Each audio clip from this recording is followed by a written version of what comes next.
Shalom Bapak Ibu yang kekasih di dalam nama Tuhan Yesus Kristus, kita patut bersyukur untuk segala pertolongan dan Halo. kebaikan Tuhan di dalam kehidupan kita. Terima kasih untuk hari ini, secara khusus bisa bersama-sama di dalam ibadah ALF, dan saya percaya setiap kesempatan yang Tuhan beri bagi kita mengingatkan kita betapa Tuhan mengasihi setiap pribadi kita. Dan hari ini secara khusus kita akan belajar bersama-sama berbicara tentang strategi menghadapi anak yang memberontak. Tidak bisa dipungkiri bagi kita sebagai orang tua, kita selalu melihat hal ini terjadi bukan hanya di dalam kehidupan kita pribadi lepas pribadi, tetapi di lingkup di mana kita berada di tengah masyarakat, mau di sekolah, kita pun melihat hal yang sama. Maka ini menjadi satu pergumulan di dalam kehidupan kita sebagai orang tua Kristen menghadapi anak yang memberontak. Dan saya percaya ini adalah bagian penting yang harus kita ingat, dan ini adalah pekerjaan yang panjang bagi setiap kita yang menjadi orang tua. Mari kita melihat tentang kehidupan yang terjadi. Secara umum kalau kita melihat tentang pemberontakan yang terjadi, maka yang pertama itu dilatar belakangi oleh kehidupan keluarga. Banyak orang berkata anak sangat membutuhkan ketentraman dalam hidupnya. Ada orang yang berkata anak sangat membutuhkan kenyamanan di tengah-tengah kehidupannya. Ada juga yang mengatakan bahwa anak harus hidup damai.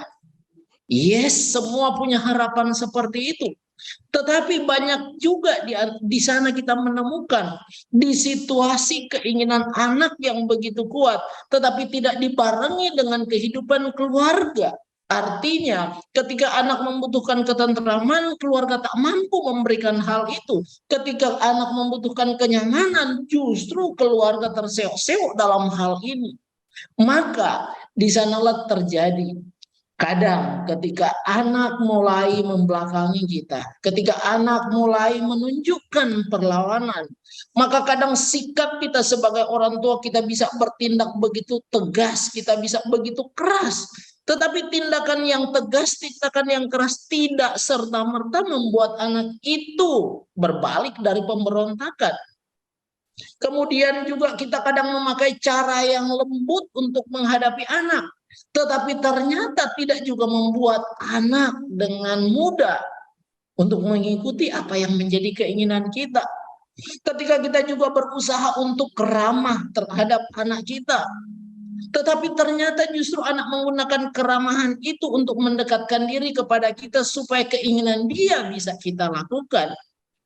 Maka ada banyak hal yang terjadi yang menjadi problem di dalam kehidupan kita yang kita coba untuk kita gapai. Tetapi dalam setiap kehidupan keluarga selalu punya perjuangan yang berbeda di dalam membangun kehidupan keluarga secara utuh, secara khusus dalam mengajar dan mendidik anaknya. Maka pengaruh latar belakang keluarga sangat mempengaruhi kehidupan anak. Kemudian hal yang kedua yang kita bisa lihat, bahwa ternyata pergaulan bebas yang terjadi dalam kehidupan anak kita tidak bisa dipungkiri. Dia di rumah mungkin teratur, tetapi ketika keluar dari rumah menjadi berbeda. Dia di rumah mengikuti tata tertib yang kita terapkan sebagai orang tua, tetapi ketika dia sampai di sekolah, dia akan berhadapan dengan puluhan bahkan ratusan anak yang memiliki cara hidup yang berbeda. Bahkan sikap pemberontakan banyak ditemukan di sana. Dan persoalan lagi, bukan hanya bicara kehidupan pergaulan yang semakin bebas, gaya hidup yang semakin tidak terkontrol, tetapi segala sesuatu yang terjadi ini justru masuk di dalam kehidupan keluarga Kristen, termasuk kita yang berada di dalam gereja. Maka ini bukan hal yang mudah bagi kita. Maka apakah perjuangan kita selalu kandas dengan setiap apa yang kita lakukan buat anak kita? Kadang di depan kita mereka tampak begitu baik, tetapi di luar mereka justru mencongkel kita dari belakang. Di depan kita mereka tampak begitu taat, tetapi di belakang kita betapa bebasnya mereka hidup. Maka perenungan-perenungan ini mengingatkan kita betapa tidak mudahnya yang namanya menghadapi pemberontakan seorang anak. Kemudian secara khusus mari kita meninjau bahwa manusia yang pada dasarnya sudah jatuh di dalam dosa, membuat kehidupan menjadi rusak. Maka nggak heran ya, anak yang kecil, masih kecil kita begitu menyayangi, tetapi ketika mulai mengerti, mulai menunjukkan perlawanan. Anak yang disapi, yang disusui dengan begitu rapi di dalam kehidupan keluarga. Tetapi ketika dia mulai tahu A, B, dan C, maka ada perlawanan-perlawanan yang dia tunjukkan. Ada pemberontakan-pemberontakan yang dia pertontonkan bagi kita. Yang membuat kita, wow, kok anakku seperti ini? Anak kecil aja seperti itu, apalagi dalam lingkup kita ibu-ibu ALF pasti menghadapi anak-anak yang sudah dewasa, bahkan sudah berkeluarga. Maka kita melihat betapa semakin beratnya menghadapi situasi kehidupan seperti ini. Dan disinilah kita harus sadar, iya, sifat manusia berdosa di dalam pemberontakan itu tidak bisa dipungkiri.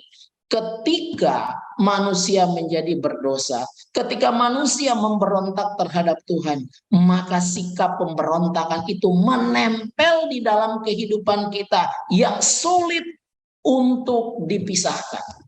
Nah, ini yang menjadi perjuangan kita. Nah, ini menjadi tantangan bagi kita. Maka sifat manusia yang berdosa, sekalipun anak itu rajin ke gereja, sekalipun dia rajin baca firman Tuhan, ikut berdoa bersama, dalam sekejap dia bisa menunjukkan pemberontakan.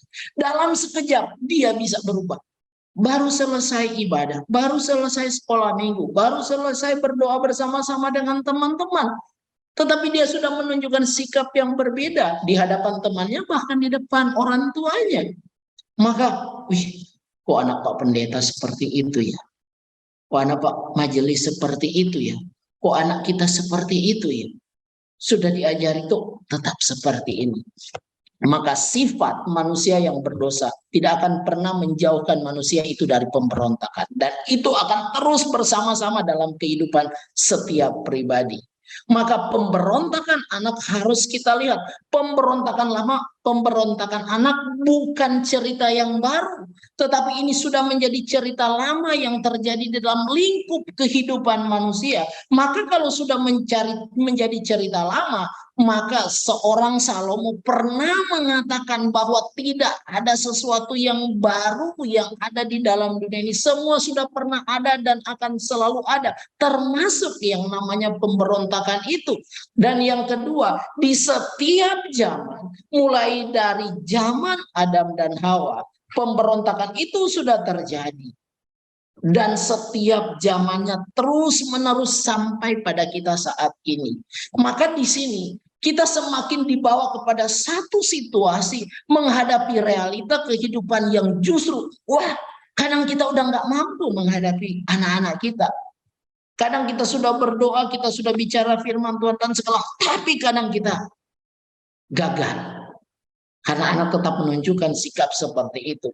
Kemudian sikap pemberontakan ini membuat biasanya menyakiti orang tua.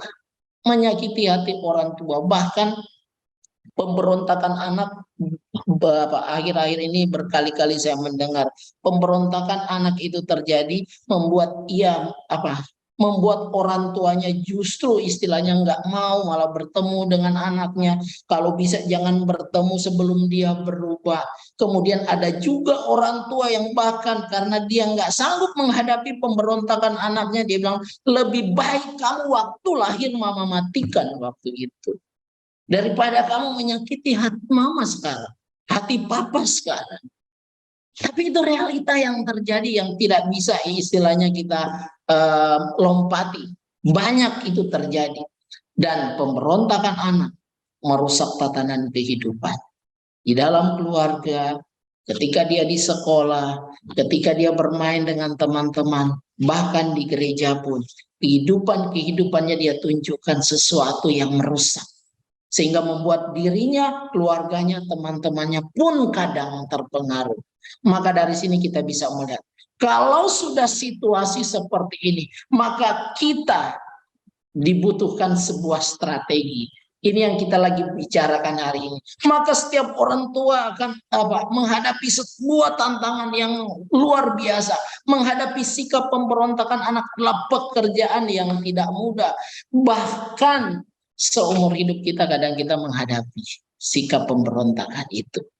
Kemudian ternyata pemberontakan anak tantangannya menguras tenaga kita, menguras pikiran kita, bahkan membutuhkan biaya yang besar. Sebagai contoh, supaya anak ini lebih baik, maka kita menyewa orang untuk mendidik dia, untuk mengajar dia supaya dia lebih baik. Tetapi realita yang terjadi tidak juga berubah sekejap dalam kehidupan kita. Maka dari sini kita memunculkan sebuah strategi mengajar dan mendidik anak kita. Alkitab mengajarkan yang pertama, mendidik anak dengan konsistensi dan kesabaran. Dikatakan di dalam Ulangan pasal 6 ayat yang kedua seperti ini. Kamu dan anak cucumu harus menghormati Tuhan Allahmu. Taatilah semua hukum perintah yang telah kuberikan kepadamu. Maka di sini digambarkan ketika Tuhan memberikan perintah kepada Musa untuk disampaikan kepada orang Israel, maka dituntut untuk mendidik anak. Yang pertama, kamu dan anak cucumu harus menghormati Tuhan. Maka ini yang menjadi pegangan kita. Strategi yang kita harus miliki di dalam kehidupan kita adalah mendidik dengan konsistensi dan kesabaran, di mana kita dan anak kita, cucu kita harus menghormati Tuhan. Betapa banyak orang, khususnya orang percaya, dia begitu hebat mendidik anaknya, mengajar anaknya. Bahkan saat tertentu dia harus menghukum anaknya karena begitu melawan dia.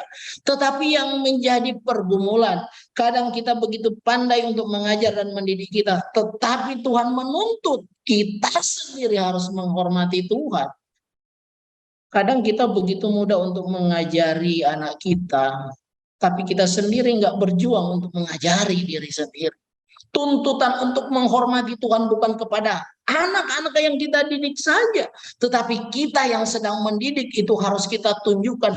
Dan dikatakan kita harus hormat pada Tuhan itu bukan satu hari, atau bukan cuma hari Minggu, atau bukan cuma ibadah ALF seperti ini, tetapi dibilang selama hidupmu. Artinya berkesinambungan selamanya, selama kita hadir di dalam dunia ini. Dan ini pekerjaan yang tidak mudah. Dan mentaati hukum perintah yang diberikan Tuhan. Maka orang yang mendidik secara konsisten, ini adalah merupakan pekerjaan yang sangat berat dalam kehidupan kita sebagai orang tua khususnya. Kemudian dikatakan selanjutnya ayat 4 dan 5. Dengarlah hai orang Israel, Tuhan adalah Allah kita, Tuhan adalah setia, Tuhan adalah esa, Tuhan yang gak pernah berubah, Tuhan adalah satu. Maka di sini mau mengajarkan kepada kita satu tuntutan dari kebenaran firman Tuhan yang mau diajarkan adalah ketika saya sebagai orang tua mengajar atau mendidik anak kita karena dia hidup di dalam pemberontakan, maka dituntut kita harus benar-benar menghormati Tuhan dalam hidup kita. Jangan kita hanya menuntut anak kita untuk berubah dari pemberontakan kalau kita sendiri nggak menunjukkan sikap hormat yang benar di hadapan Tuhan. Maka kesadaran orang tua ketika mendidik anaknya, maka dia mengajarkan, Tuhan mengajarkan, engkau harus bagaimana melihat Tuhan dalam hidupmu. Kasihilah Tuhan Allahmu dengan segenap hatimu dan dengan segenap jiwamu dan dengan segenap kekuatanmu. Dari sini memberikan gambaran kepada kita bahwa ketika kita mau mengajar, mau mendidik anak-anak, maka dituntut satu kesempurnaan hidup kita untuk mengasihi Tuhan. Tetapi inilah yang berat bagi kita. Tapi itu yang Tuhan minta. Artinya kita nggak ada pilihan lain. Boleh nggak kompromi? Boleh nggak diskon? Nggak bisa. Maka kita akan berjuang bersama dengan orang-orang yang kita ajar dan orang-orang yang kita didik. Kalau mendidik anak yang nggak memberontak mungkin berbeda. Tapi persoalannya mendidik, menghadapi anak yang memberontak. Nah, ini yang persoalan yang semakin besar bagi kita. Maka dikatakan seperti ini. Kamu harus mengajarkan semuanya itu secara terus-menerus. Artinya mengajarkan anak, mendidik anak, kita nggak boleh berhenti. Sekaligus kita juga nggak berhenti untuk menghormati Tuhan dalam hidup ini. Dimanapun kita berada, kita tampil sebagai pengajar atau pendidik bagi anak-anak kita. Pak, anak saya terus menyakiti hati kita. Lalu kita menghindari, kan nggak mungkin. Pak, anak saya hari ini dia dengar, besok enggak. Lalu kita mau buat apa? Apa kita mau berhenti? Enggak juga. Tapi terus-menerus untuk mengajar. Nah, disinilah yang menjadi kelemahan kita. Kadang kalau kita sudah mengajar dan mendidik, kayaknya sudah cukup. Hari ini udah cukup. Nah, besok nantilah kita kalau ketemu lagi pas ada suasana yang tepat, nanti lagi baru aku mengajar anak-anak saya. Mungkin ketika hari Minggu atau hari Sabtu lagi weekend baru saya mengajar. Enggak seperti itu yang Tuhan ajarkan. Kapan saja dan di mana saja berarti tidak boleh berhenti untuk mengajar anak-anak kita. Dan ikatkanlah itu sebagai tanda peringatan pada tanganmu dan pasangkanlah itu di dahimu. Artinya ketetapan dari perintah-perintah Tuhan itu harus terus menempel di dalam diri orang tua yang mengajar dan mendidik maupun anak yang diajar dan dididik. Harus menempel. Artinya apa? Kemana kita pergi, ketetapan perintah Tuhan menempel, menyatu dalam diri kita. Dikatakan peringatan harus dipasangkan, diikatkanlah sebagai tanda peringatan dan pasanglah itu di dahi. Artinya jangan melupakan apa yang kita tahu. Jangan pernah istilahnya karena saya udah tahu hari ini adalah cukup. Dan kita tahu untuk melupakan. Nggak bisa seperti itu. Tuliskanlah itu pada tiang pintu rumahmu dan gerbangmu. Maka di sini sedang menunjukkan bahwa mau di luar, mau di dalam, mau kemana saja, ketetapan Tuhan harus mengikat setiap pribadi kita. Maka waktu kita menghadapi setiap pemberontakan dalam kehidupan anak-anak kita, maka di situ menjadi jembatan bagi kita untuk terus mengingat Tuhan dan melihat bagaimana kasih setia dan pertolongan Tuhan dalam kehidupan kita bersama dengan keluarga kita. Kemudian kita bisa mengingat, iya ya, kalau anak melawan, anak memberontak, kadang memang saya sering berbicara bagaimana orang, jangan sampai kita memukul anak kita. Jangan sampai kita memarahi anak kita. Padahal di sisi lain Alkitab mengajarkan kepada kita, tongkat dan teguran mendatangkan hikmat. Tetapi anak yang dibiarkan mempermalukan ibunya, memberikan gambaran kepada kita. Kadang jujur, kita sebagai orang tua kadang nggak tega ketika kita mukul anak kita. Kadang kita, aduh, ini anak dikasih tahu, ditegur terus-menerus, kok nggak mau berubah. Nah, sebagai contoh saya secara pribadi, karena saya juga sudah menjadi orang tua, saya selalu berkata kepada Love dan Silva seperti ini. Karena saat-saat tertentu akhirnya saya pun memukul anak saya. Akhirnya saya cuma minta kepada mereka dalam diskusi kami, saya mengatakan, Love, Silva, tolong bantu Dedi untuk tidak memukul kalian berdua. Tolong bantu Dedi untuk tidak marah dan memukul kalian berdua. Caranya bagaimana? Caranya dengarlah apa yang disampaikan Mami, apa yang disampaikan Dedi, apa yang disampaikan kakak-kakakmu atau abang-abangmu. Dengar, kemudian ikuti. Supaya kamu nggak dihajar. Dan itu menjadi cara ketika saya berbicara dengan anak-anak kami. Maka di sini mengingatkan bahwa kadang memang ketika kita menghadapi situasi yang begitu berat bagi anak kita, harus menyakiti anak kita dengan pukulan. Tetapi di saat yang sama, bagaimana juga kita tetap mengasihi anak kita sesudah kita memukul dia. Nah, ini kan nggak mudah bagi kita. Nah, kalau kita mengabaikan hal ini, Alkitab mengatakan next dia akan mempermalukan hidup keluarga, hidup orang tua. Tetapi kesetiaan kita untuk mengajar, mendidik akan menolong anak kita untuk lebih baik. Kemudian dikatakan dalam Ibrani 12 ayat 11, memang tiap-tiap ganjaran pada waktu ia diberikan tidak mendatangkan sukacita. Namanya teguran. Dan biasanya kita paling nggak suka kalau ditegur orang. Jangankan anak, kita pun orang tua, entah suami, entah istri, kalau menegur kita, kadang kita nggak bisa terima. Karena teguran itu kadang sangat menyakitkan buat kita. Tetapi justru kadang teguran itu diberikan karena memang sudah kelewatan, maka kita harus ditegur. Tetapi waktu orang menegur kita, maka yang menegur pun punya kehidupan yang benar, punya kehidupan yang baik. Karena ketika mendapatkan teguran, maka kayaknya hilang sukacita. Waduh, jadi nggak enak, nggak nyaman, bahkan bisa marah. Tetapi Alkitab mengatakan, tetapi kemudian ia akan menghasilkan buah kebenaran yang memberikan damai kepada mereka yang dilatih olehnya.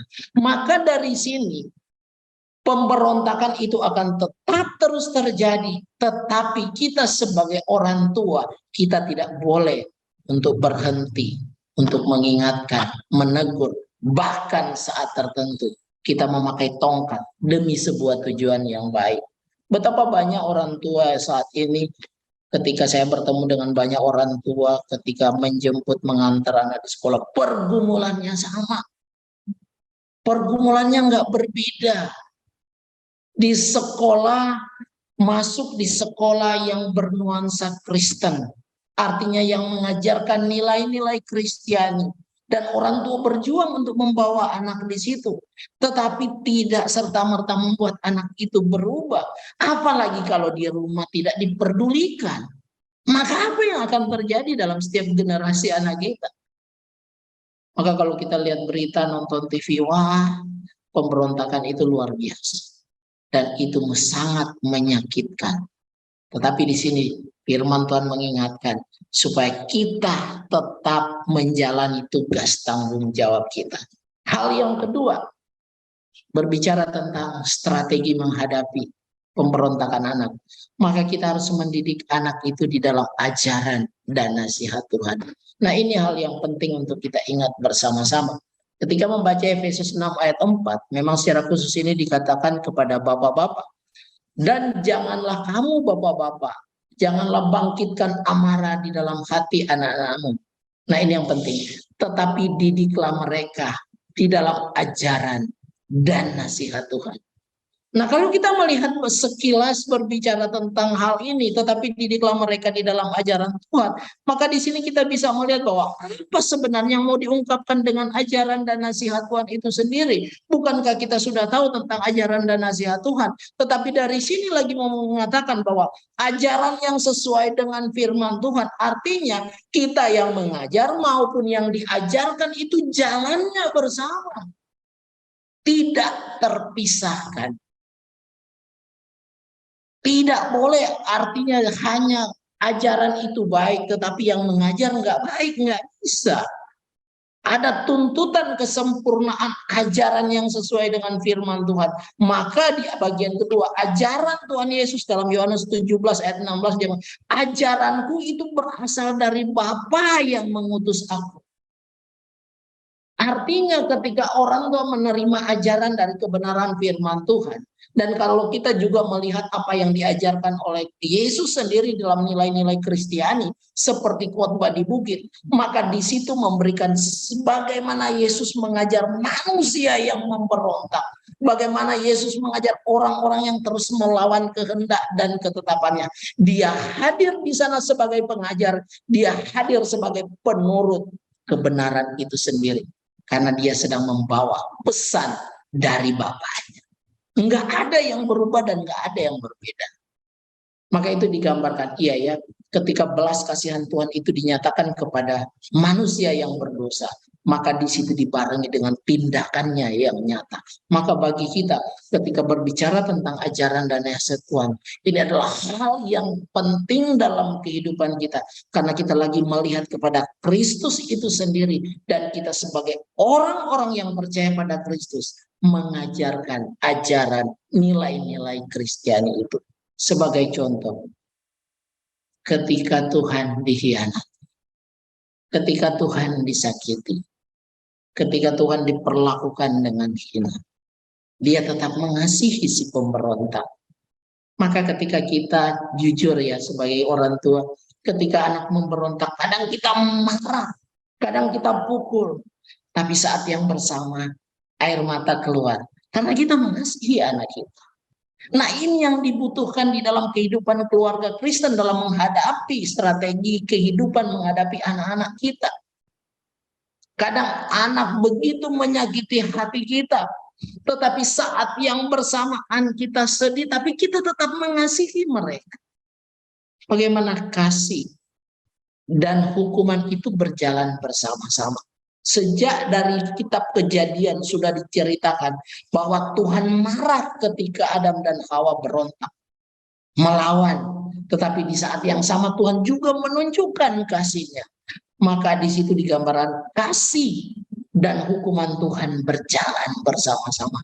Persis seperti kita yang saat ini yang sedang menghadapi situasi-situasi di dalam mendidik anak, contoh di sekolah minggu, udah kadang gemes sekali, kadang nggak tahan untuk menghadapi anak sekolah minggu. Tetapi saat yang bersama, aku harus tetap mengasihi mereka, karena aku sedang mengajarkan nilai-nilai kebenaran bagi mereka. Saat yang bersama kadang kita marah, menegur mereka, tapi saat yang bersama kita tetap memeluk anak kita. Itu menjadi pegangan di dalam setiap kehidupan kita. Maka di sini mengingatkan kepada kita, setiap orang tua memiliki strategi yang berbeda dalam menghadapi pemberontakan anak. Dan cenderung tidak ada yang sempurna di sana. Mau sampai dimanapun, kita punya 1001 cara strategi untuk mendidik, menghadapi, mengajar anak-anak kita. Tetapi nggak ada yang sempurna strategi yang kita pakai. Kalau kita tidak melihat kepada kebenaran, maka kita harus mengingat hal yang berikut digambarkan. Alkitab memberi petunjuk yang jelas bagi kita dalam menghadapi, dalam mendidik, dalam mengajar anak kita. Yang pertama, yang mengajar, yang mendidik, dan isi ajarannya, didikannya harus berjalan bersama. Kita tidak bisa berjalan satu kaki. Kita harus berjalan dengan dua kaki sehingga kita berjalan bersama. Seperti rel kereta yang tidak bisa dipisahkan kiri dan kanannya. Demikian juga kita yang mengajar dan mendidik dengan isi ajaran itu harus menyatu. Kalau enggak, kita gagal. Dan yang kedua, kadang kita capek ketika kita mendidik anak kita. Banyak orang tua berhenti dan membiarkan anaknya begitu saja. Karena aku sudah capek, Pak, mengajar anak saya. Aku sudah ikuti apa yang menjadi kerinduannya. Aku sudah mengikuti maunya, bahkan aku sudah menyekolahkan dia sampai tinggi. Tetapi dia berbalik, justru sudah mengecewakan. Bahkan seorang hamba Tuhan pernah menyaksikan, aku sudah mengajarkan Alkitab dari Kejadian sampai Wahyu terhadap anak saya. Tetapi di masa mudanya, justru anaknya berbalik dari nilai-nilai kebenaran. Pertanyaannya, apakah orang tua berhenti di sana untuk mengajar dan mendidik? Kadang kita ada di sana. Tapi Alkitab mengajarkan, jangan pernah berhenti untuk mengajar. Terus-menerus mengajar dan mendidik. Pak, capek, nggak ada pilihan. Lalu bagaimana, Pak? Terus lakukan. Apakah dia akan berubah? Dia mau berubah atau tidak? Itu menjadi tanggung jawab pribadi dia. Tetapi tanggung jawab kita tidak pernah berhenti untuk menanamkan nilai-nilai kebenaran dalam hidup anak kita.